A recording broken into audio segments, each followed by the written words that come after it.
Hey guys, how's it going? Wanted to give you kind of a follow-up in closing video on our little 355. Uh, if you guys saw the video from yesterday, I know it was short, but there wasn't much to film other than what I uploaded. But the engine break-in went great. We did 2,500 RPM for 10 minutes.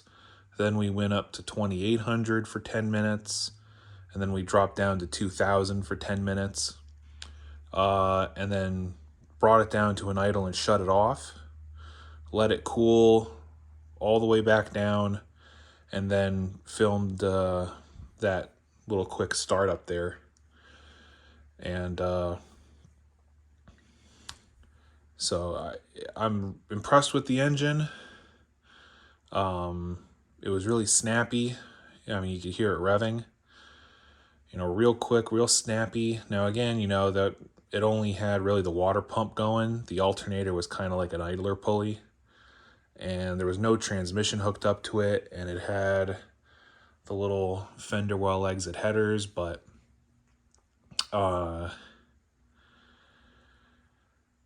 it ran great. It did fine. It was really loud, so I couldn't really hear if there were any light engine noises, like maybe lifter tapping, but you would have heard rod knocking and all that stuff, even with the open fender exits. So yeah, and now the engine is back out of the car. There is a lawnmower inside, so we've gone for the economy engine swap. But that 355 is actually gonna wind up in my brother's Nova, the blue car that you saw to the left of the Camaro in the video. That car has a very similar engine in it. I think that car also has a 355. Both engines have double hump heads on them, but unfortunately the guy who sold my brother the car, traded him for a square body truck that he had, failed to mention that the piston rings were blown out of it. So my brother did an oil change. There was a quart of oil in the engine. Once my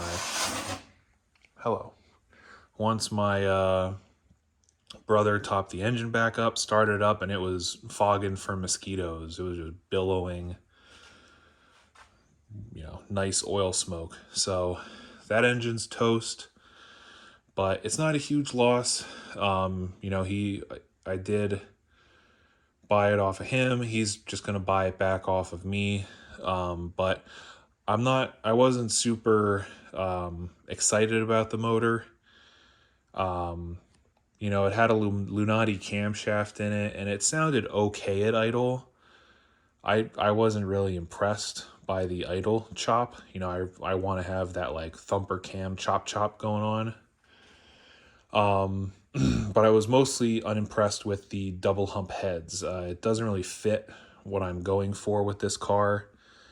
I want to have power steering and air conditioning with the vintage air kit.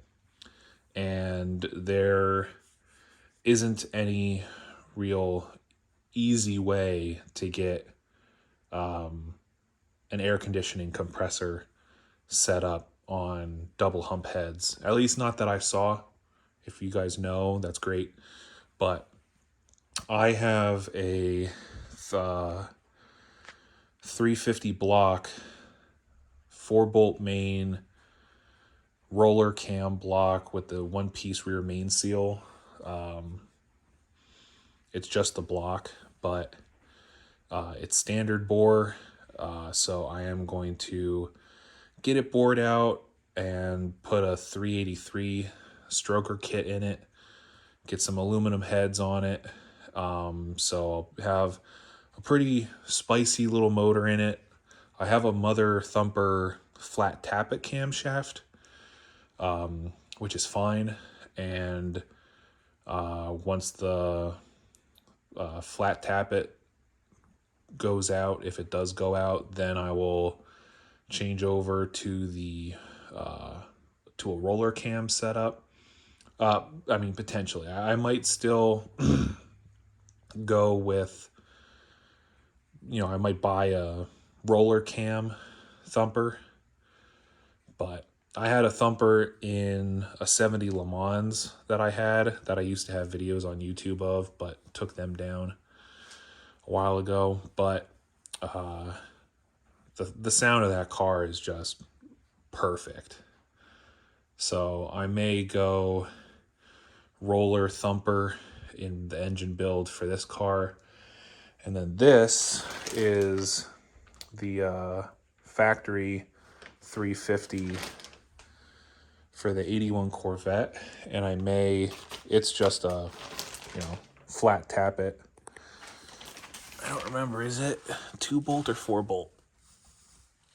Not 2-bolt. But it'll also get, if I do the roller cam in this one, the flat tappet thumpr will go in that engine. But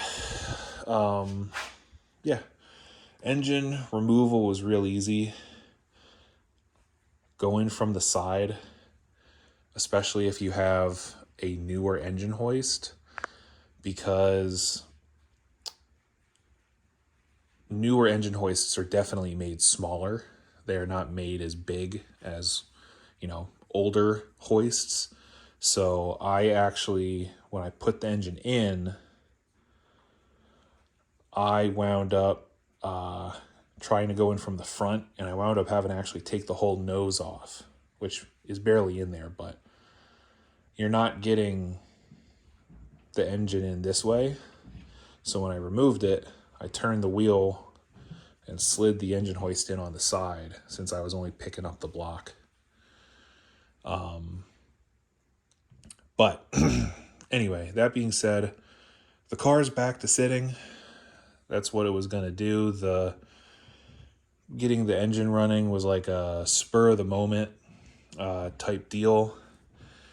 And I said it in before, but that really was the most fun that I've had in a long time working on cars. Just cobbling together stuff. If I didn't have it, buy just the cheapest thing that I could find. But 98% was just stuff that I had laying around that I made work, and it was just a blast.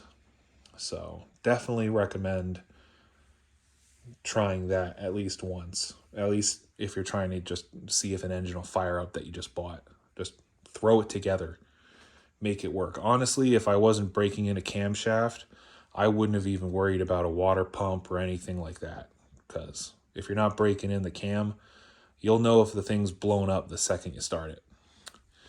But, so anyway, yeah, like I said, car is just going to be sitting in here now, back to the dormant status. I did play around a little bit.